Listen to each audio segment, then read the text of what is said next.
J'appelle tous les Françaises et les Français à se lever ce dimanche, ensemble, pour porter ces valeurs de démocratie, de liberté, de pluralisme, auxquelles nous sommes tous attachés. La majeure partie de nos concitoyens ont vécu cette situation comme un appel à redécouvrir un certain nombre de valeurs fondamentales de notre République, comme la liberté de religion ou la liberté d'opinion.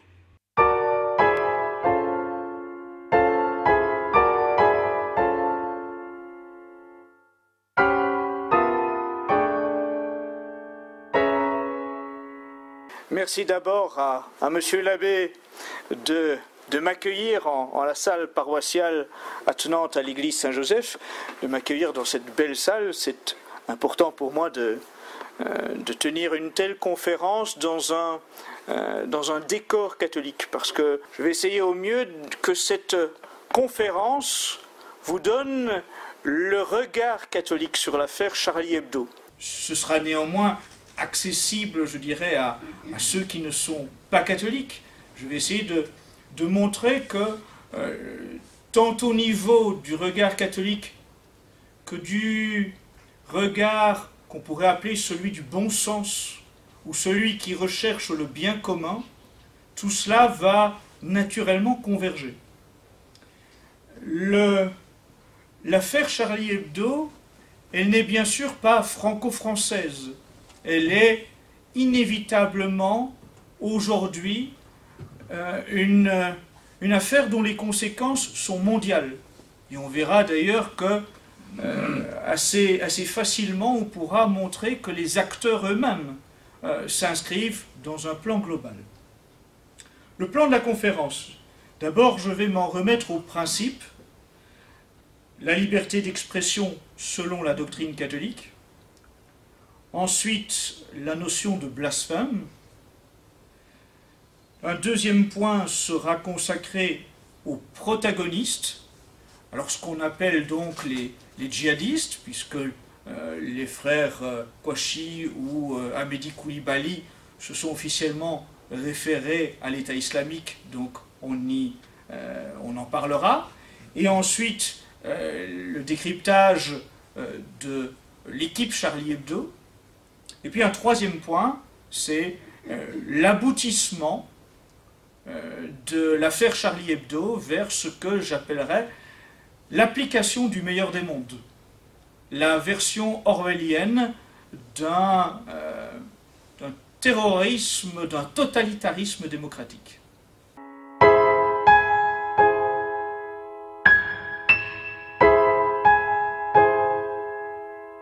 Aujourd'hui, il est quasiment obligatoire de vénérer la liberté d'expression. On a vu à quel point les manifestations, les pressions politiques, les pressions médiatiques, tout est organisé pour que, officiellement en tout cas, nous ayons le sentiment que la liberté d'expression est un absolu à vénérer.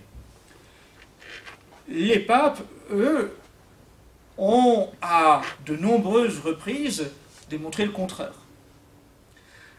Je vais vous citer plusieurs souverains pontifes de façon à ce que vous perceviez bien que c'est une tradition de l'Église de mettre en garde contre, en tout cas, une liberté d'expression au service du mal. Pie VII, en avril 1814, dans sa lettre apostolique Postam Diuturnas, parle de la liberté de la presse, qui correspond à la liberté d'expression en l'occurrence, considérant qu'elle menace la foi et les mœurs des plus grands périls et d'une ruine certaine. Grégoire XVI dira, lui, que la liberté de la presse est la liberté la plus funeste, la liberté exécrable pour laquelle on n'aura jamais assez d'horreur. Des paroles bien sévères auxquelles le pape Léon XIII apportera quelques précisions. Dans son encyclique Libertas Prestantissimum, Léon XIII va évoquer la liberté de la presse en considérant qu'il y a bien un droit qui est une faculté morale, et comme nous l'avons dit, dit-il, je le cite, « Comme on ne peut plus trop le redire, il serait absurde de croire qu'elle appartient naturellement et sans distinction ni discernement à la vérité et au mensonge, au bien et au mal. Le vrai, le bien, on a le droit de les propager dans l'État avec une liberté prudente, afin qu'un plus grand nombre en profite. Mais il distingue bien les doctrines mensongères, peste la plus fatale de toutes pour l'esprit, mais les vices qui corrompent le cœur et les mœurs, il est juste que l'autorité publique emploie à les réprimer afin d'empêcher le mal de s'étendre pour la ruine de la société. Donc, l'Église a toujours bien enseigné à travers sa tradition que la liberté d'expression, la liberté de la presse, ne vaut que lorsque celle-ci sert le bien commun, respecte la foi, respecte les mœurs, respecte le bien commun. À partir du moment où la presse, et de façon plus générale, où ceux qui souhaitent bénéficier de la liberté d'expression la corrompent pour l'utiliser contre le bien commun, contre Dieu, contre les mœurs, cette liberté, l'État, s'il est réellement soucieux du bien commun, doit y mettre fin. C'est bien sûr aux antipodes de ce que nous percevons aujourd'hui dans le discours des États européens, occidentaux, que ce soit en France, donc en Belgique, de façon générale dans l'Union européenne et même aux États-Unis. On verra que du magistère au bon sens, tout cela est totalement en adéquation. De façon générale, toute personne réellement soucieuse simplement de respecter le bon sens admettra qu'il ne peut y avoir de droit à l'expression dans la cité pour ce qui est fondamentalement mauvais. Nous avons tous, en réalité, naturellement placé des limites à ce qu'on appelle la liberté d'expression. Même la personne qui a le moins conscience des enseignements de l'Église, ou le moins d'adhésion aux valeurs morales qui sont celles de l'Église catholique, concevra assez naturellement, en principe, qu'il y a des éléments tabous au-delà desquels il n'est pas acceptable d'aller et de faire bénéficier de la liberté d'expression. Je donne un exemple. Aujourd'hui, la société, au niveau des mœurs, se laisse aller à une débauche effrayante. C'est une décadence qui va de plus en plus loin dans l'ensemble des pays de l'Union européenne. J'ai régulièrement mis en garde contre tout ce qui relève des revendications LGBT, de la dénaturation du mariage, de la théorie du genre. Mais néanmoins, malgré cet effondrement moral déjà très avancé, aujourd'hui, une grande majorité de l'opinion publique va encore considérer qu'il ne peut pas y avoir de liberté d'expression, par exemple, pour faire l'apologie du viol, ou l'apologie de la pédophilie. Cela reste, un élément défendu par une infime minorité de déviants pervers. Mais la grande majorité de l'opinion publique est encore bien d'accord sur ces points-là, que dans ces domaines, il ne peut y avoir de liberté d'expression. Donc bien la preuve que, naturellement, nous plaçons tous des limites à la liberté d'expression. Et donc que le bon sens, en réalité, est totalement en adéquation avec le magistère et les enseignements des papes. Dans la mesure où une certaine liberté d'expression est utile au bien commun, il convient qu'elle soit accordée par la loi. Dans la mesure où elle est nuisible, par contre, il convient que la législation l'interdise. Les libertés d'expression utiles aux actions vertueuses, c'est-à-dire par mode de raccourci à la vertu des citoyens, sont légitimes. Celles nuisibles sont illégitimes. Saint Thomas d'Aquin expliquait bien qu'une volonté du législateur qui serait contraire au bien commun rend une loi de facto illégitime. Même si le législateur y apporte sa signature, son autorité, elle est illégitime. Elle ne peut pas être respectée comme une loi par les catholiques. La norme qui décide du bien fondé ou du mal fondé d'une liberté civile d'expression n'est donc autre que la vertu dans ce qui est une analyse selon le bien commun. Donc Léon XIII disait « Liberté d'expression méritée par ce qui est vrai et bon, refusée à ce qui est mensonge et mal. » Dans ce cas-là, il va de soi qu'il ne peut y avoir, selon les enseignements de l'Église, de liberté d'expression pour le blasphème. C'est une évidence. Le blasphème est contraire aux enseignements du bien, est contraire au bien commun, est contraire à ce qui doit nous amener vers notre salut. Donc, le blasphème, selon l'Église, ne peut en aucune façon bénéficier de la liberté d'expression. Le blasphème, selon le catéchisme de l'Église catholique, consiste à proférer contre Dieu, intérieurement ou extérieurement, des paroles de haine, de reproche, de défi, à dire du mal de Dieu, à manquer de respect envers lui dans ses propos, à abuser du nom de Dieu pour couvrir des pratiques criminelles, réduire des peuples en servitude, torturer ou mettre à mort. Le blasphème s'oppose directement au deuxième commandement.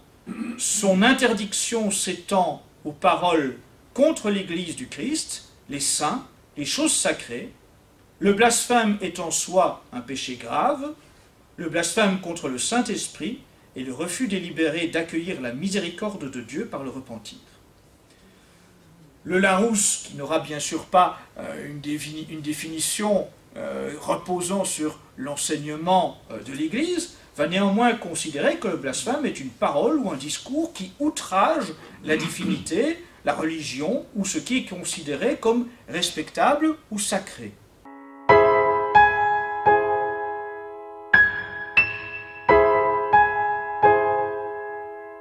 Il existe encore, y compris dans l'Union européenne, quantité de pays qui condamnent le blasphème. En France, pays où donc est née l'affaire Charlie Hebdo, la notion de blasphème disparaît du droit avec la Révolution française, sans surprise. Mais elle survit encore aujourd'hui en Alsace-Moselle, où le blasphème est puni par l'article 166 du Code pénal, qui prévoit une peine d'emprisonnement pour celui qui aura causé un scandale en blasphémant publiquement Dieu par des propos outrageants ou aura publiquement outragé un des cultes chrétiens ou une communauté religieuse établie. La législation de l'Alsace-Moselle considère que les cultes catholiques, protestants, orthodoxes et le judaïsme sont protégés par cette loi condamnant le blasphème.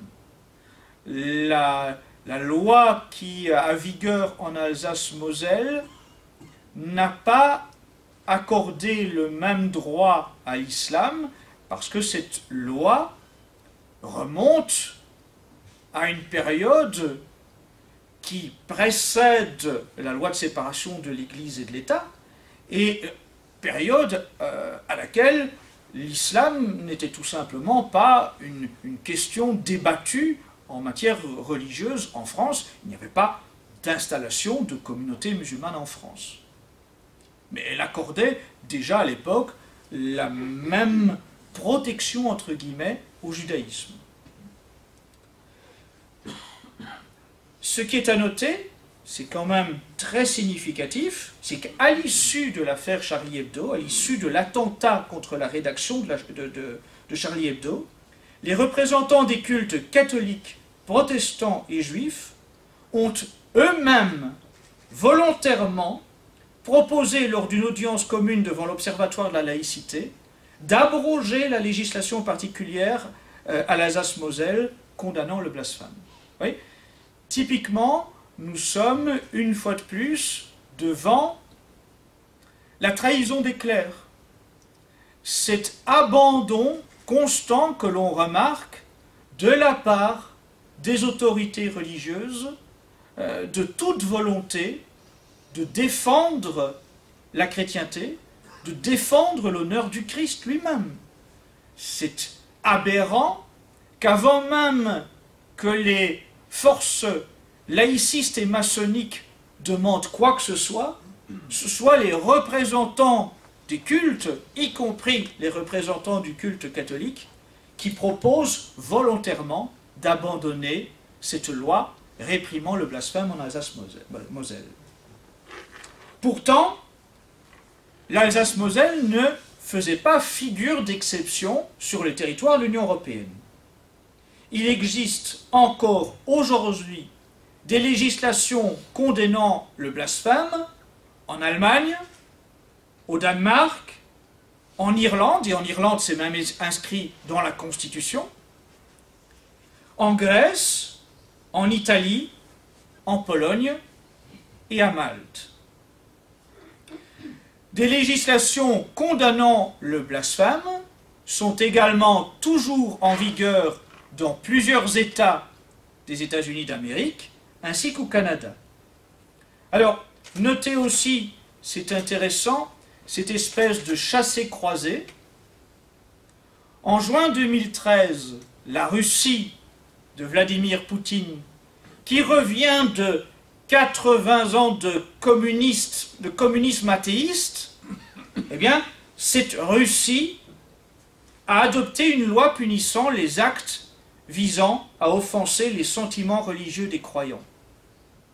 A l'inverse, dans cette Union européenne, la même année, en 2013, les Pays-Bas, eux, abrogeaient leur législation qui condamnait encore le blasphème.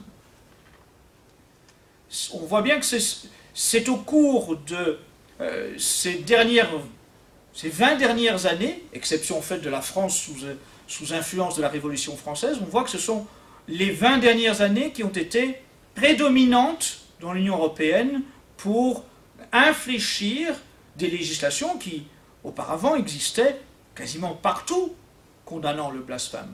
Au Royaume-Uni, par exemple, c'est en 2008 seulement que la législation condamnant le blasphème disparaît. Mais donc, vous le voyez, il serait faux de penser, comme on entend parfois dans la bouche des laïcistes, qu'aujourd'hui, les législations condamnant le blasphème n'existeraient que dans les pays islamistes. C'est le discours qu'on entend régulièrement de la part des plus virulents laïcistes, francs-maçons, c'est de nous dire les lois condamnant le blasphème, ce sont des lois indignes de nations modernes, ce sont des lois qu'on trouve en Arabie Saoudite, mais qui n'ont pas leur place dans les pays de l'Union européenne. Eh bien, au contraire, on voit bien que c'est encore le cas dans plusieurs pays de l'Union européenne, et qu'un pays, une puissance internationale comme la Russie, eh bien, a pris en 2013 des dispositions pour justement, à contresens de l'Union européenne, réprimer le blasphème et l'insulte aux croyances.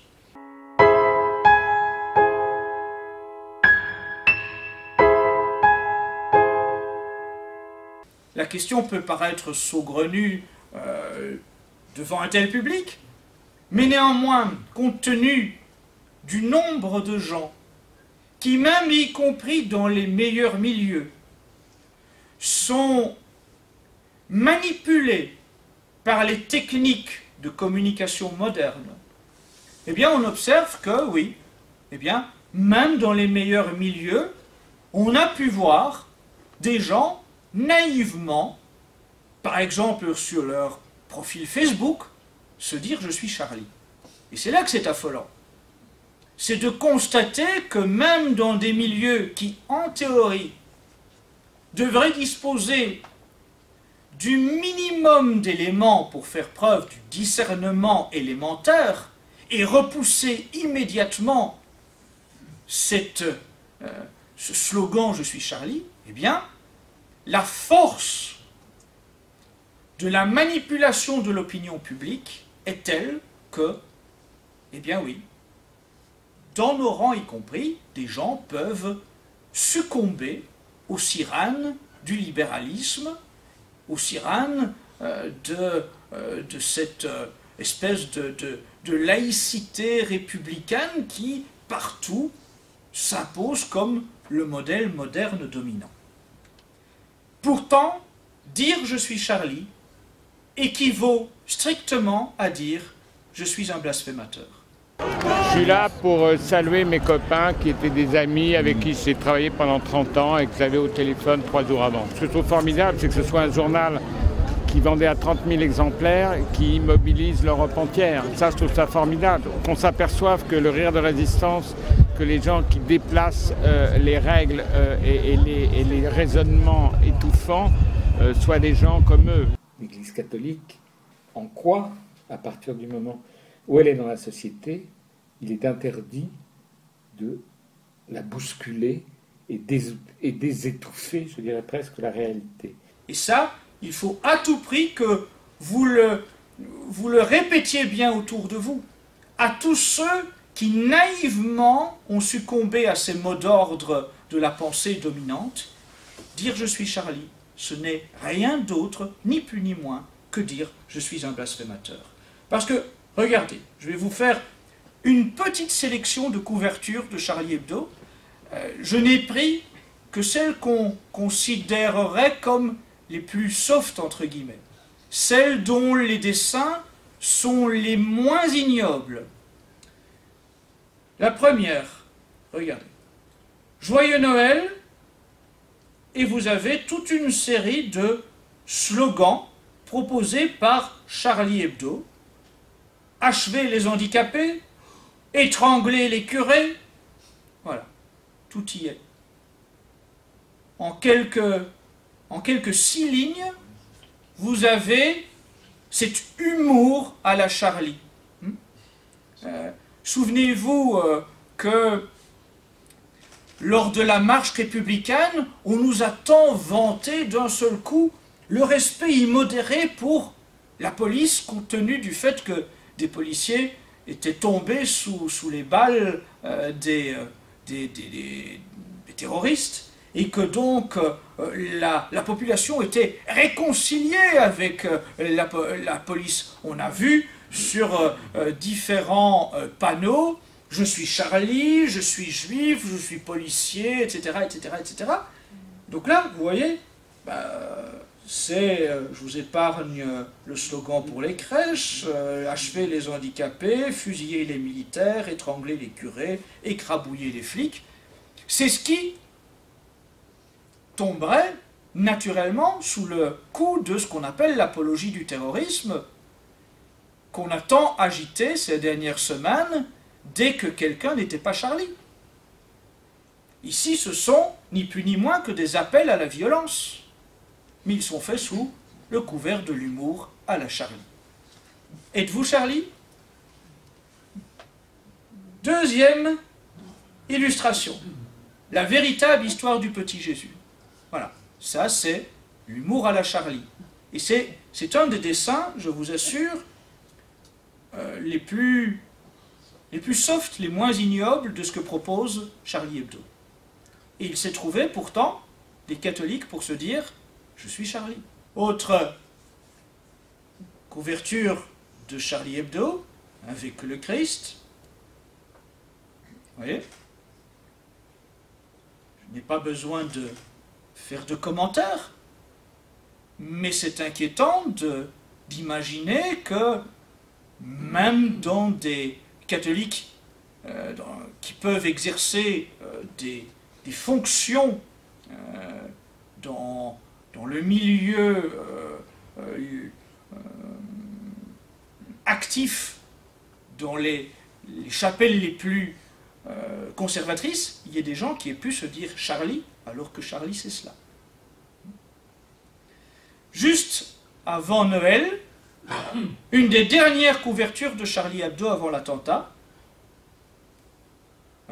au moment où il y avait la polémique sur les crèches de Noël, où la Fédération de la libre pensée cherchait à interdire la présence de crèches de Noël, notamment dans des mairies, eh bien voilà quelle était la couverture de Charlie Hebdo.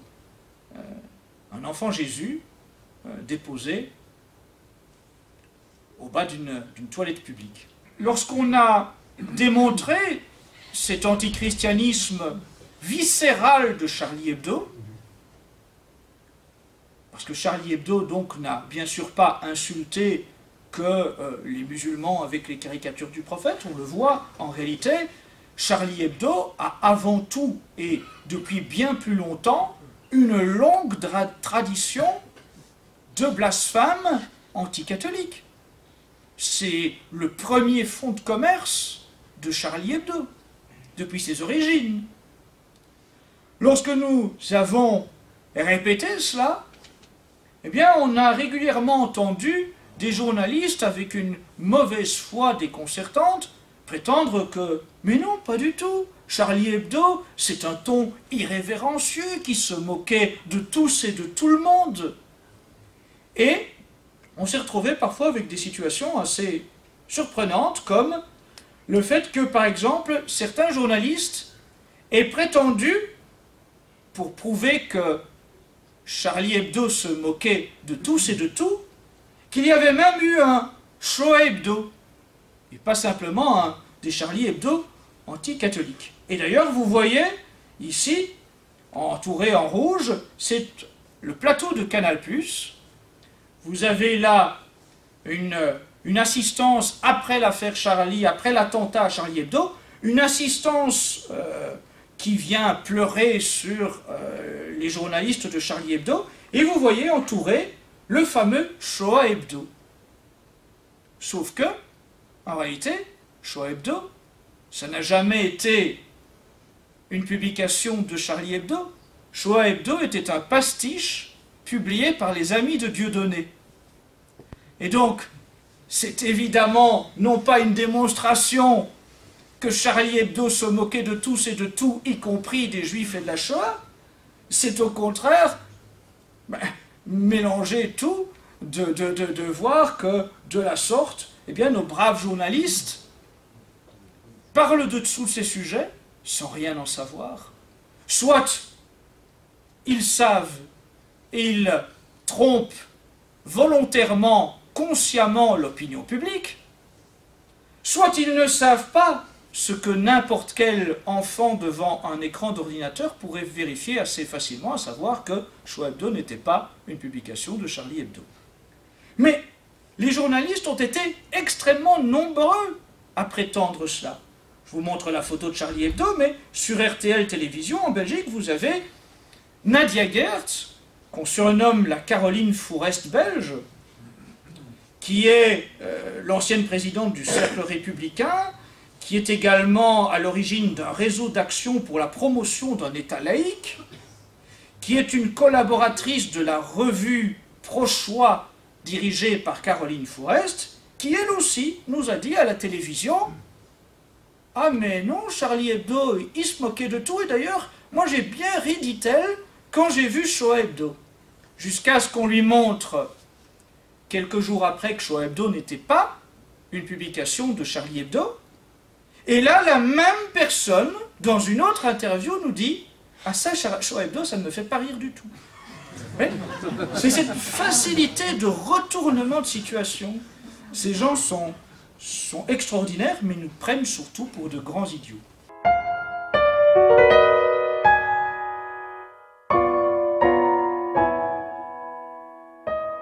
Je vais commencer par les djihadistes. Parce que, grosso modo, les tueurs, les terroristes identifiés en France, les frères Kouachi et puis Hamidi Koulibaly, se sont,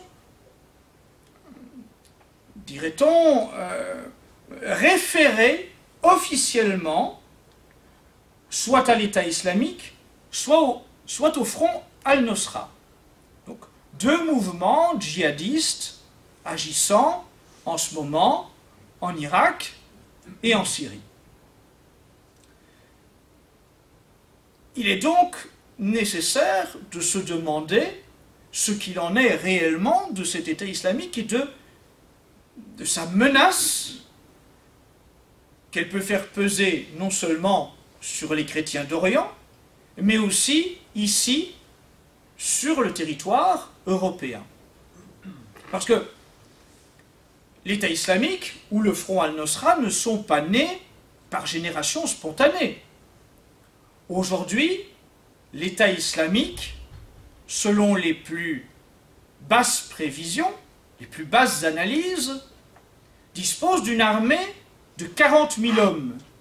C'est plus que toute l'armée belge, puisque je parle à Bruxelles. C'est l'équivalent d'une part essentielle de l'armée française. 40 000 hommes, ça signifie disposer d'une logistique extraordinaire. Ça signifie disposer d'un armement en quantité. Ça signifie disposer de ressources financières très importantes pour payer ces hommes. Parce que, comme tout bon soldat, ils ont leur paye. Ils sont nourris. On leur offre des esclaves. Tout cela implique donc d'énormes moyens. Et ces moyens ne sont pas nés d'un seul coup, offerts du jour au lendemain, sur un plateau, au calife de l'État islamique. Comment tout cela est-il né? On voit que l'État islamique arrive sur l'échiquier géopolitique à partir du moment où les États-Unis et Israël veulent influencer la géopolitique, d'abord en Irak, ensuite en Libye.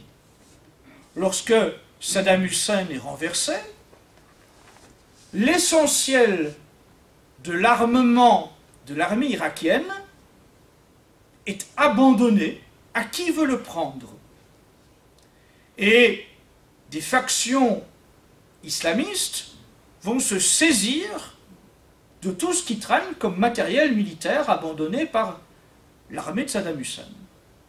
On verra le même scénario se produire en Libye lorsque la coalition internationale renverse Muammar Kadhafi. Là encore, eh bien, les djihadistes vont se saisir de quantités de missiles, de véhicules blindés, etc. Mais, malgré tout, cela ne donne qu'une amorce de matériel militaire pour des factions islamistes. Cela n'est pas suffisant pour doter l'État islamique des moyens pour gérer une armée d'au minimum 40 000 hommes. Alors, voyons déjà quelques photos. Elles datent de 2013. Elles nous montrent le sénateur McCain, le sénateur américain McCain, en 2013, lors d'une négociation en Syrie pour renverser Bachar el-Assad. McCain est envoyé très officiellement par les États-Unis. Il n'a pas été retenu à l'époque pour être le candidat républicain, mais il est resté, entre guillemets, dans la diplomatie américaine.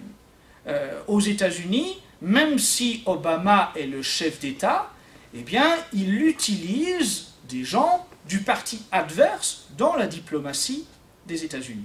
Et donc, en 2013, on envoie le sénateur McCain négocier avec différentes factions de rebelles, entre guillemets, modérés, destinés à faire tomber Bachar el-Assad.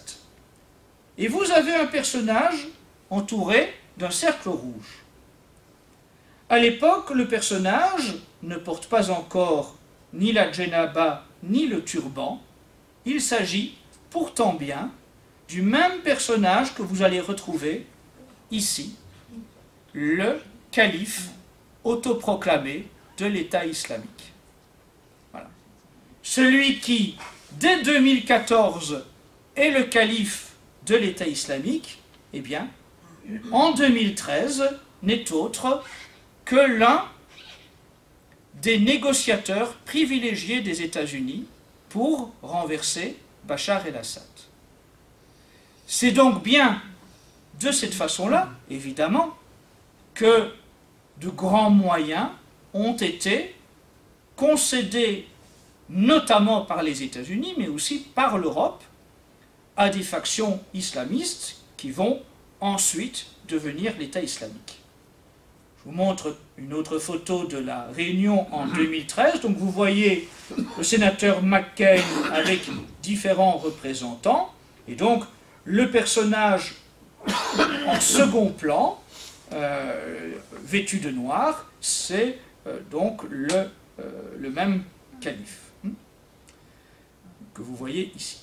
Même sénateur McCain décorant virilement un djihadiste opposé à Bachar el-Assad. Donc ça, c'est pour vous expliquer un peu les façons dont l'État islamique a grandi. Tout ça n'est pas aussi propre qu'on veut nous le faire croire, et donc ça explique comment l'État islamique peut disposer de grands moyens. Un autre personnage que vous voyez ici, le général Wesley Clark. C'est l'ancien commandant suprême de l'OTAN. Donc pas un personnage de second plan, ce n'est pas ce qu'on appellerait un complotiste. Compte tenu de ses fonctions, on peut considérer que c'est un personnage qui peut être considéré comme une véritable référence. Eh bien, cet ancien commandant suprême de l'OTAN a déclaré à CNN, le 16 février 2015, que l'État islamique avait été créé par nos amis et nos alliés pour vaincre le Hezbollah. En l'occurrence, nos amis et nos alliés, c'est l'État d'Israël. Un autre personnage qui n'est pas non plus considéré comme un complotiste, un personnage belge, puisque je parle à Bruxelles, Philippe Moureau, ministre d'État. Le socialiste belge Philippe Moureau, ministre d'État, le 21 février 2015, au journal économique L'Écho, déclarait « La plus grande erreur, c'est d'avoir encouragé le djihadisme au début. Dans certains milieux, on n'était pas mécontent de voir certains qui allaient faire à notre place la peau à Bachar el-Assad. Certains services spéciaux ont averti très vite les autorités que c'était dangereux, mais on les a fait taire parce que l'Occident fonctionne selon l'adage « Les ennemis de mes ennemis sont mes amis ». Cela a commencé avec Ben Laden, c'est dit. En Libye, d'où ces gens ont-ils reçu leurs armes? En Syrie, c'est la même chose. Tout d'un coup, on s'est rendu compte que ces gens étaient dangereux. Et ceux qu'on encourageait à partir, on les a présentés comme des criminels. Parce que c'est ça aussi. Aujourd'hui, on n'arrête pas de nous dire il faut faire de la prévention pour que les jeunes ne partent pas rejoindre l'État islamique en Syrie ou en Irak. Sauf qu'au tout début, lorsque les factions atlantistes croyaient qu'ils allaient croquer Bachar el-Assad en quelques semaines, voire en quelques mois tout au plus, eh bien, nos mêmes dirigeants politiques occidentaux ne retenaient absolument pas les jeunes qui auraient voulu rejoindre la Syrie ou l'Irak pour se battre contre Bachar el-Assad. Ce n'est que maintenant qu'on s'aperçoit que, grosso modo, on ne gère plus rien, ou en tout cas que l'État islamique est une menace qui n'est plus simplement circonscrite en Syrie et en Irak, mais dont certains individus peuvent se prévaloir ici, qu'on se dit que désormais, eh bien, le plan des apprentis sorciers, on ne sait pas trop qui est encore en mesure de le gérer convenablement.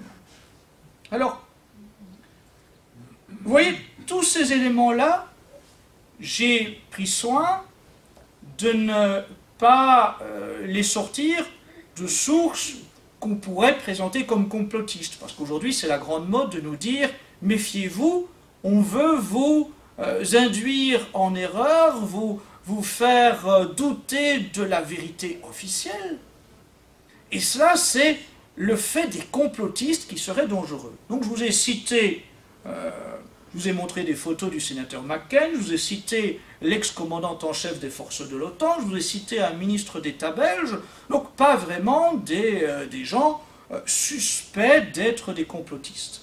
Maintenant, je vous cite une autre source, le Canard enchaîné. Bon, là encore, c'est pas vraiment la presse qu'on pourrait considérer comme complotiste. Le Canard enchaîné, grosso modo, c'est le meilleur ami de Charlie Hebdo, pourrait-on dire. D'ailleurs, il partageait plusieurs des dessinateurs. Or donc, la première semaine de février, le Canard enchaîné révèle qu'Amar R, un individu recherché pour trafic d'armes, suivi par les enquêteurs de la direction du renseignement de la préfecture de police, dès le lendemain de la fusillade de Montrouge, celle au cours de laquelle Amédi Koulibaly abat une policière municipale, eh bien cet Amar R avait rien moins que ses entrées au fort de gendarmerie de Rosny-sous-Bois, où, figurez-vous, se trouvait sa fiancée, sous-officier du renseignement dans ce centre d'élite de la gendarmerie. Étrange, non? Or, toujours selon le Canard enchaîné, quelques heures à peine avant la prise d'otage de l'hypercacher, Amar R est vu par des officiers du renseignement général en compagnie d'Amédi Koulibaly. Et là, qu'est-ce qu'ils font? Ben rien. Ben rien. L'hebdo satirique affirme qu'Amar R, qui faisait l'objet d'un mandat d'arrêt européen, a pu continuer sa route, a continué à entrer et sortir dans ce fort de gendarmerie dont une des missions est le renseignement général, le renseignement opérationnel, et que le fameux Amar R n'a été interpellé que le 23 janvier, soit donc bien longtemps après la tuerie de l'hypercacher. Mais portons notre attention sur un détail qui ne semble absolument pas soulever l'attention donc des grands médias. En ce moment, ces jours-ci, plusieurs médias français, belges, allemands ont repris ce que je viens de vous citer, à savoir le fameux Amar R, fiancé avec un sous-officier de la gendarmerie qui travaille pour le renseignement opérationnel de la gendarmerie. Mais le Canard enchaîné, il est plus précis que ça. Il dit, à partir du numéro de téléphone de Koulibaly et de ses fadettes, les enquêteurs dressent la liste d'une soixantaine de ses contacts réguliers. Chacun d'eux est identifié, nom, prénom, adresse et antécédents judiciaires éventuels. Parmi les interlocuteurs du tueur, Amar R retient particulièrement l'attention des enquêteurs. Il est déjà soupçonné de trafic d'armes et de stupéfiants. Il est donc pris en chasse par les policiers du renseignement. Or donc, eh bien, Amar R devient même un des objectifs prioritaires de ces officiers du renseignement. Et quelques heures avant la prise d'otage de l'hypercacher, le Canard enchaîné écrit bien, il a été aperçu en compagnie de Koulibaly. La question qui se pose, c'est, à ce moment-là, Amédi Koulibaly est identifié depuis plusieurs jours comme le tireur de Montrouge. On sait que c'est lui qui a tiré sur les policiers à Montrouge. Il est considéré comme un des principaux personnages recherchés de toute la France, avec les frères Kouachi. des policiers, pas des policiers qui mettent des PV sur les voitures, hein, des policiers, des opérations de renseignement, suivent Ammar R, voient Ammar R rencontrer Koulibaly, repèrent bien qu'il s'agit de Koulibaly, le fameux personnage le plus recherché de France. Et donc, ces policiers voient tout cela. On est quelques heures avant la prise d'otage de l'hypercachère, et ces policiers laissent tout le monde partir. Ce sont les policiers du renseignement. C'est l'élite de la police française, quoi. Et ils ont les gens sous la main, et ils les laissent partir.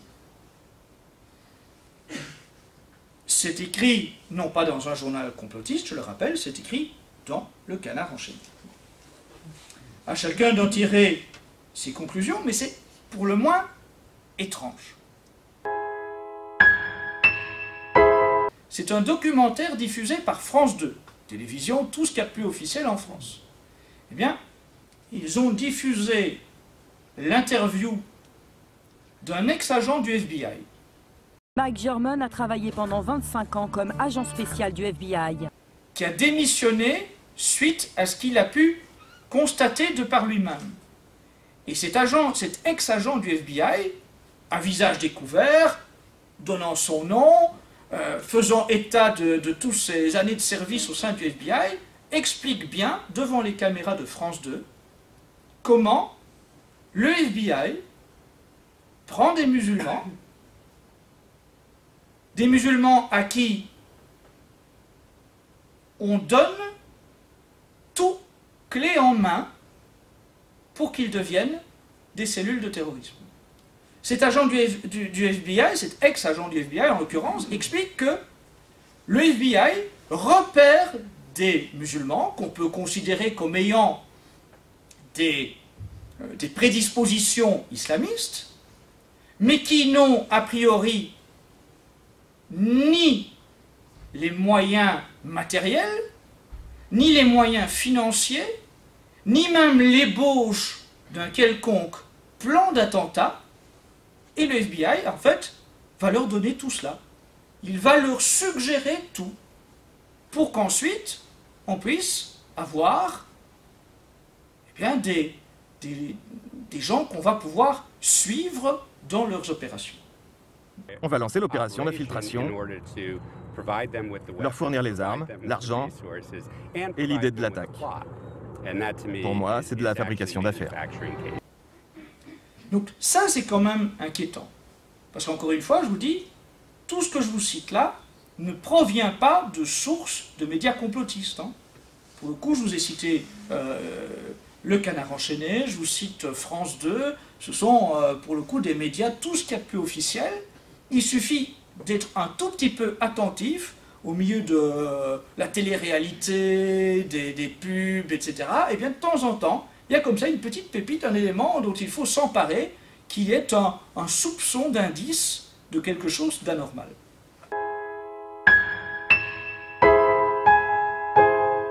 Charlie Hebdo, qu'est-ce qui est, entre guillemets, le point commun dénominateur entre les journalistes de Charlie Hebdo? Bien, on peut en avoir un indice en lisant la lettre d'information du site extranet du Grand Orient de France.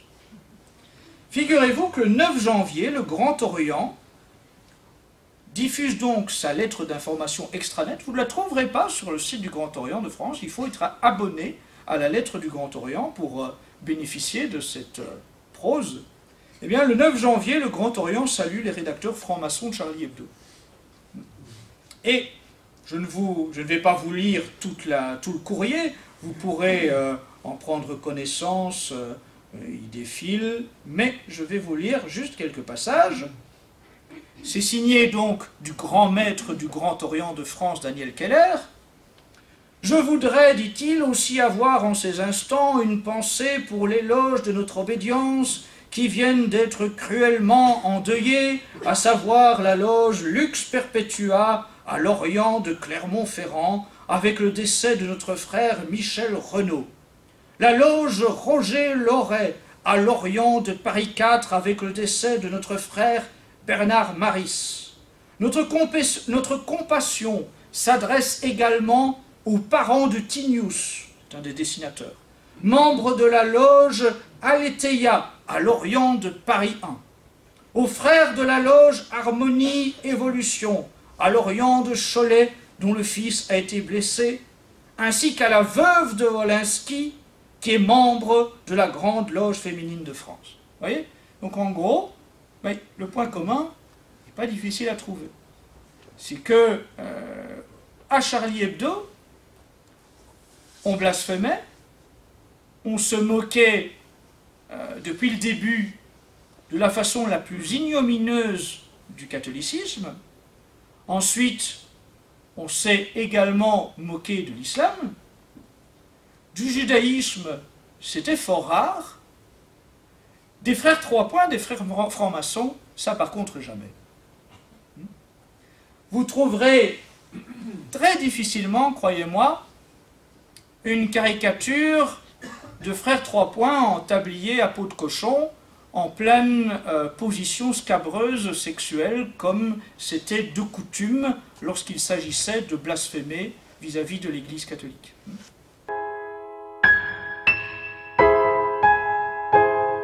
La journée historique, celle qui restera dans tous les livres d'histoire comme la photo du XXIe siècle. La fameuse marche républicaine pour laquelle ils sont venus du monde entier, tous les chefs d'État réunis. Alors, vous voyez, à la télévision, voilà, ils sont à la tête, ils sont à la tête de la foule. On vous l'a dit, la foule était immense. Dès la veille au soir, ils savaient déjà qu'elle serait au moins de 2 millions. Et pas encore un chat dans la rue, mais pour tous les journaux télévisés, je vous assure, reprenez les journaux télévisés, le 20h de TF1, la veille de la manif, on vous dit, il y aura au moins 2 millions de personnes dans la rue. Donc, toute la journée arrivent des sommités de toute la planète, l'événement est mondial, les chefs d'État sont là courageusement, parce que les risques sont impressionnants, on craint un attentat, les djihadistes sont partout, il suffirait d'un djihadiste qui se fait sauter dans la foule, pensez tous ces hommes de premier plan, ces chefs d'État, quel courage de leur part, ils se mettent en tête de la foule. Puis en fait, vous voyez la photo de la foule, en fait, ils n'en ont rien vu, eux. Eux, ils étaient très très loin de la foule. Il y avait à peu près 200 chefs d'État et à peu près 2000 gardes du corps. Donc, effectivement, il ne pouvait pas leur arriver grand-chose, en réalité. Mais le fait que ces chefs d'État soient venus de la planète entière pour cet événement, ça n'est pas anecdotique. Cela traduit qu'à l'issue de l'affaire Charlie Hebdo, se met en place ce que j'appelle, entre guillemets, l'application du meilleur des mondes, ou, je pourrais dire, la version orwellienne d'un nouvel ordre mondial. L'affaire Charlie Hebdo, elle a résonné en France, mais son onde de choc a permis que, sur tous les continents, quasiment, pourrait-on dire, eh bien, la vision onusienne, la vision mondialiste, permettent de l'exploiter pour envisager de réformer les législations.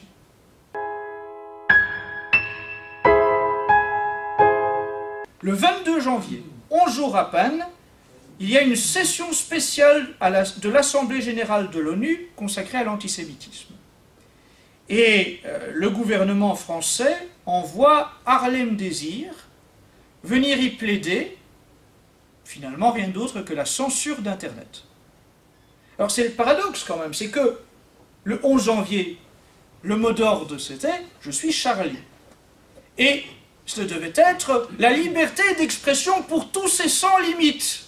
La liberté d'expression pour les blasphémateurs, la liberté d'expression pour tout ce qui est le plus ordurier, le plus scandaleux, pour toutes les perversions les plus ignobles.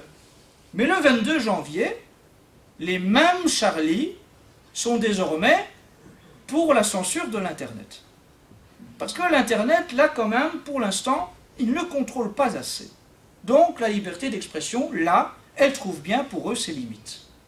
La France envoie donc Harlem Désir plaider la censure à l'ONU, mais la France n'est pas seule à réclamer cette censure.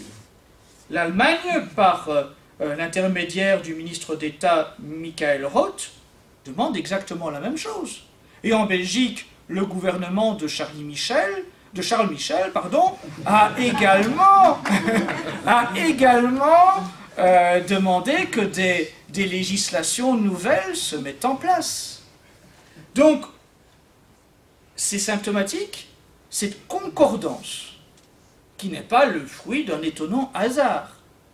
Rapidement, en quelques instants, au lendemain de l'affaire Charlie Hebdo, tous les gouvernements occidentaux s'accordent pour dire que ce doit être l'occasion pour modifier les législations et notamment aussi pour censurer Internet. Et on notera la concordance avec une déclaration de l'Union des étudiants juifs de France qui estimait que pour l'obtenir, il fallait rien moins que la gouvernance mondiale. Que c'était le meilleur outil pour arriver à censurer le net, à empêcher que ce qui leur déplaît puisse encore s'y exprimer.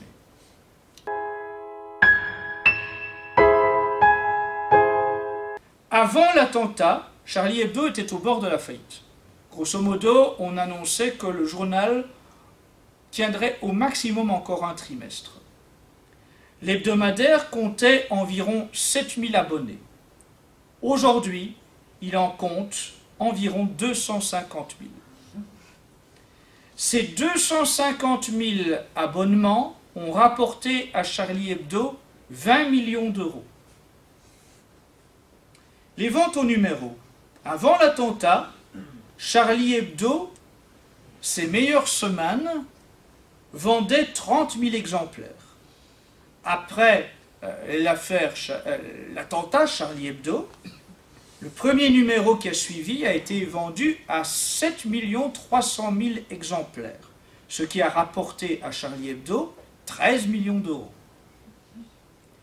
Le numéro qui est actuellement en vente, bien sûr, se vendra moins, mais enfin, on pense quand même qu'il devrait pouvoir en être écoulé environ 1 million d'exemplaires, de quoi encore avoir quelques millions d'euros à ajouter à l'escarcelle.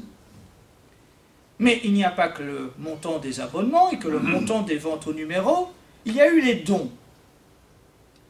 Au lendemain de l'attentat à Charlie Hebdo, le journal britannique The Guardian a donné 128 000 euros à Charlie Hebdo. Le fonds Google, éditeur, a donné 250 000 euros à Charlie Hebdo.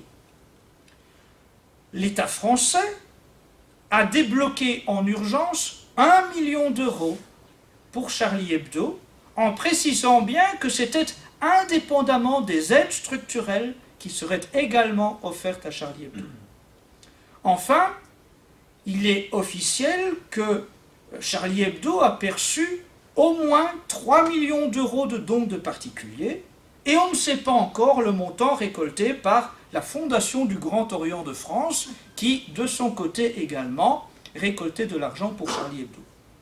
Vous voyez donc que le journal Charlie Hebdo, qui était, avant l'attentat, au bord de la faillite, dispose aujourd'hui d'une manne d'au moins 36 millions, entre 36 et 38 millions d'euros.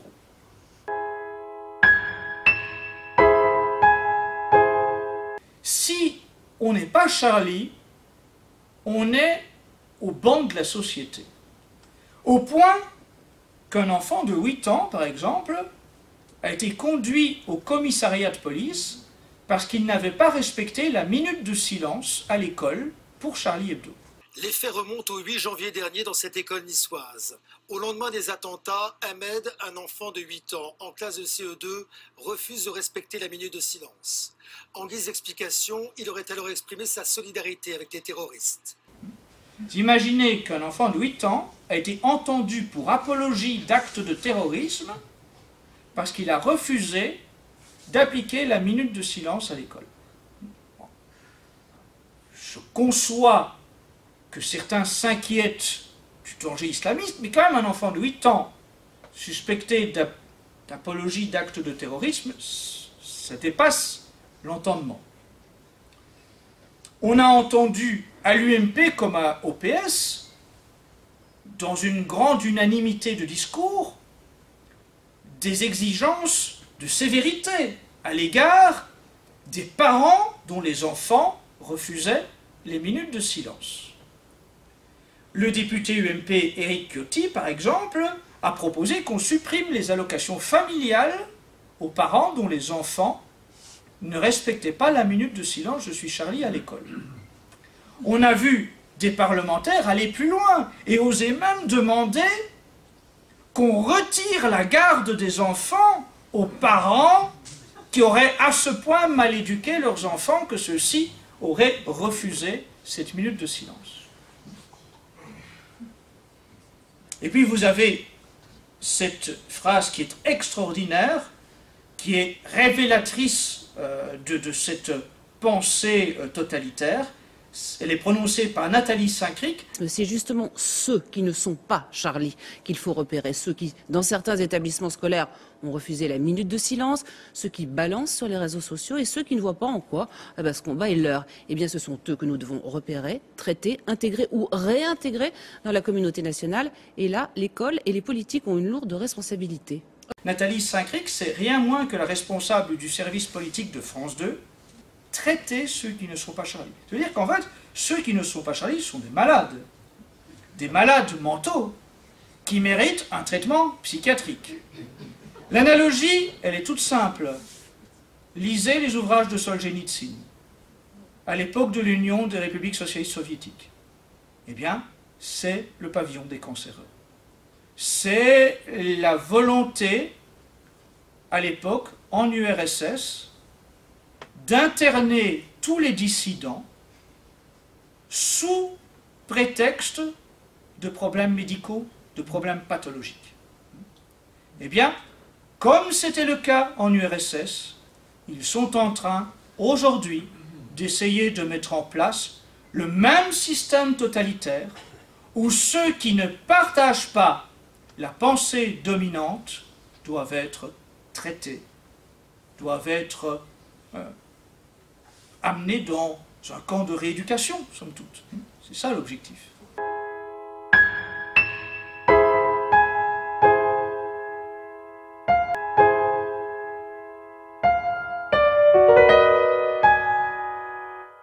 Souvent, on a méprisé la littérature de science-fiction. On se dit que c'est de la littérature uniquement distrayante, qu'il ne faut y accorder aucun intérêt. Et en fait, on voit bien depuis Jules Verne que plus souvent qu'on ne l'imagine, eh bien les romans de science-fiction ont été annonciateurs de ce qui allait arriver. Jules Verne, lui, a annoncé, somme toute, des avancées techniques, technologiques, humaines. Les voyages sous la mer, les voyages sur la Lune. Mais Aldous Huxley et George Orwell, eux, ont anticipé le totalitarisme qui allait se mettre en place dans la société occidentale.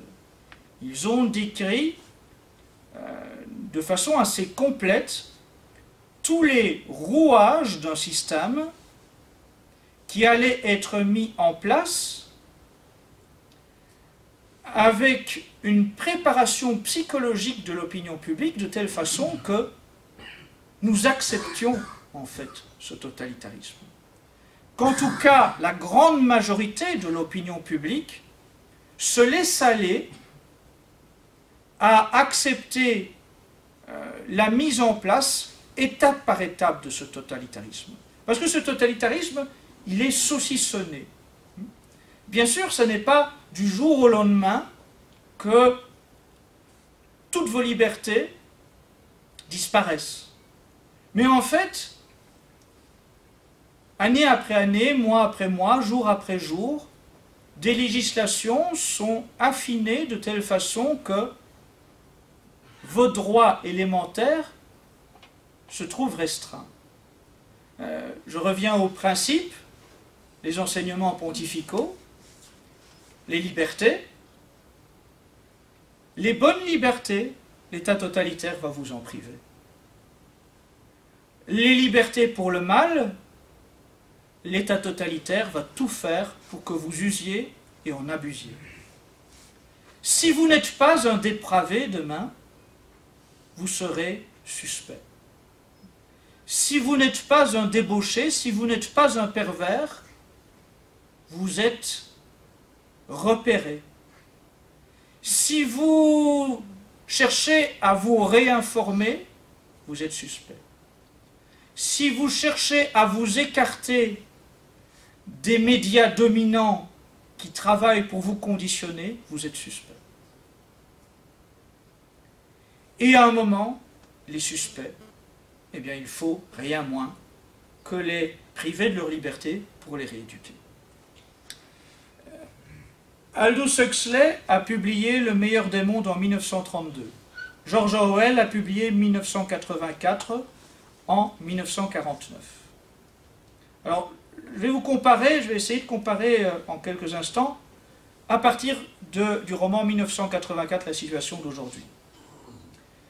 1984 décrit dans le détail les mécanismes de l'État totalitaire au sein duquel la police de la pensée épie vos moindres faits et gestes. C'est le fameux Big Brother is watching you, Big Brother vous regarde. Dans le roman 1984, le passé est réécrit systématiquement. Car, dit l'auteur, qui détient le passé détient l'avenir. Et c'est cela, on y est bien. En 2015, par exemple, pour vous donner une idée, France Télévisions produit un documentaire intitulé « Nos ancêtres les Sarrasins ». Alors, je veux bien que la sociologie française a évolué. Je veux bien que tous les élèves des écoles françaises ne se reconnaissent plus dans le modèle « Nos ancêtres les Gaulois ». Mais de là à ce que France Télévisions cherche à nous faire croire que nos ancêtres sont les Sarrasins, c'est quand même une réécriture de l'histoire assez manifeste. C'est tout récent, hein, ça. Bon. Dans 1984, il y a la mise en place d'un ministère de la vérité qui vous dicte ce qu'il faut penser. Et en 2015, vous avez la journaliste Nathalie Saint-Cric qui déclare à la télévision « Il faut repérer, traiter ceux qui ne sont pas Charlie ». C'est bien cela. Il y a une vérité que vous devez suivre. Et là encore, c'est symptomatique hein, de cette pensée laïciste dominante. Les mêmes qui vomissent la religion catholique, la foi catholique et ses vérités révélées, qui considèrent qu'en matière de religion, il ne peut y avoir de vérité révélée, eh bien les mêmes considèrent que si vous n'admettez pas le dogme de la pensée unique, de l'État totalitaire laïciste, eh bien là, vous êtes un blasphémateur. C'est là pour eux qu'est le vrai blasphème, si vous ne suivez pas la pensée totalitaire dominante. Dans le roman 1984, on vous parle d'un télécran qui sera partout. Votre lieu de travail, votre domicile. Installé dans chaque foyer, il répète les messages de propagande que l'ensemble de la population doit répéter. Et le télécran voit et entend ce qui se passe, soit dans votre environnement professionnel, soit dans votre foyer, de telle façon qu'il peut surveiller votre bonne collaboration à la répétition des slogans que vous êtes censé répéter. Celui qui ne répète pas les slogans est repéré par le télécran qui surveille tout. Eh bien, cette vision de science-fiction en 2015, elle est plus proche qu'il n'y paraît. Le site anglais de Samsung nous apprend que le système de reconnaissance vocale des nouvelles télévisions peut enregistrer vos conversations. La télévision intelligente, telle que vendue aujourd'hui, est en mesure d'enregistrer la conversation de ceux qui sont réunis dans l'espace dans lequel cette télévision est allumée. En 1984,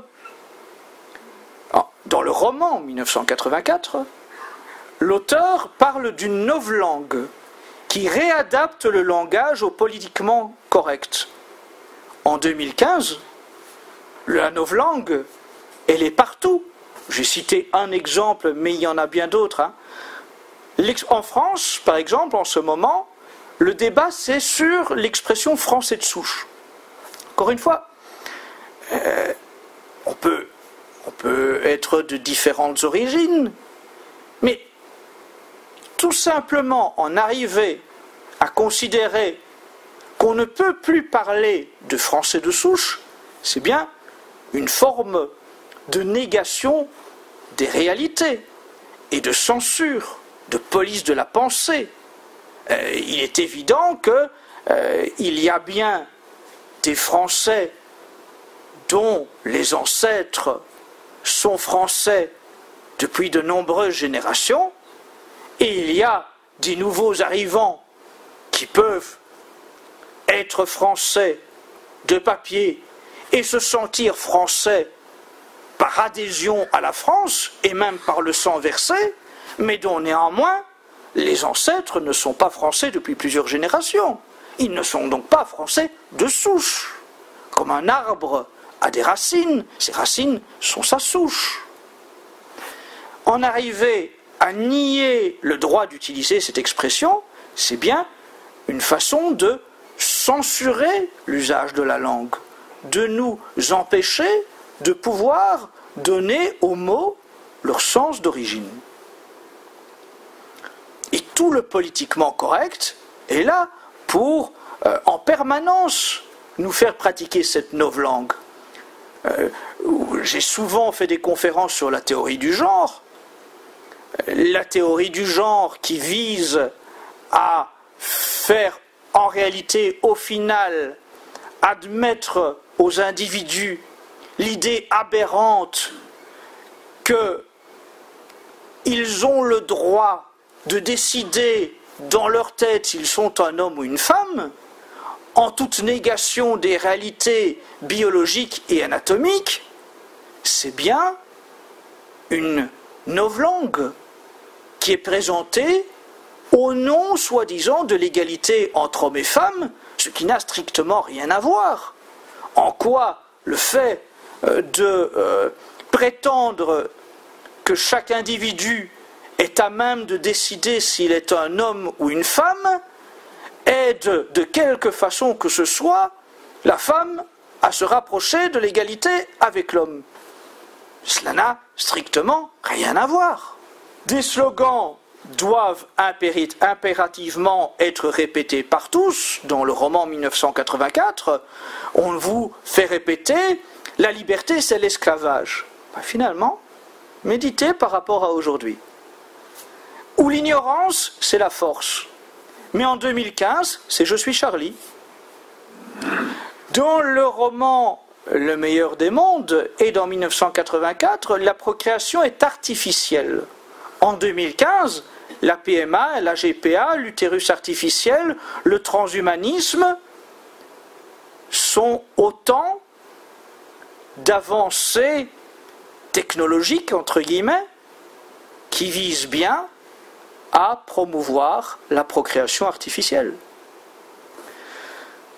En 1961, au cours d'un discours prononcé à la California Medical School de San Francisco, Aldous Huxley annonçait une génération de gens auxquels on parviendrait à faire, disait-il, aimer leur propre servitude, et une dictature sans larmes, avec, disait-il, des camps de concentration sans douleur pour des sociétés entières, de sorte que les gens se verront privés de leur liberté, mais en ressentiront plutôt du plaisir.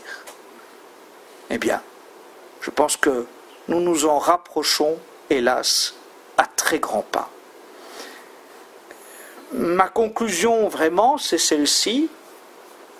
Mesurez bien que, au nom d'une prétendue lutte contre l'islamisme, d'une part, et au nom d'une prétendue défense de la liberté d'expression, d'autre part, en réalité, les premières victimes de ces lois totalitaires, ce seront les catholiques, de par le monde et principalement en Europe. Qu'à travers ces mesures totalitaires, c'est le blasphème à l'égard de la religion catholique qui sera inscrit dans le marbre dans les pays occidentaux. Qu'à travers aussi ces lois totalitaires, ce sont les catholiques qui seront victimes de lois contre l'intégrisme religieux. Ce sont les catholiques qui seront victimes de lois dites antisectaires. Ce sont les écoles hors contrat catholiques qui seront la cible de traques de la part des États totalitaires laïcistes. Les catholiques seront, c'est une évidence, les premières cibles des législations qui se mettent en place. Et si nous voulons empêcher ça, eh bien, plus que jamais, il ne faut pas être Charlie. Merci de votre attention.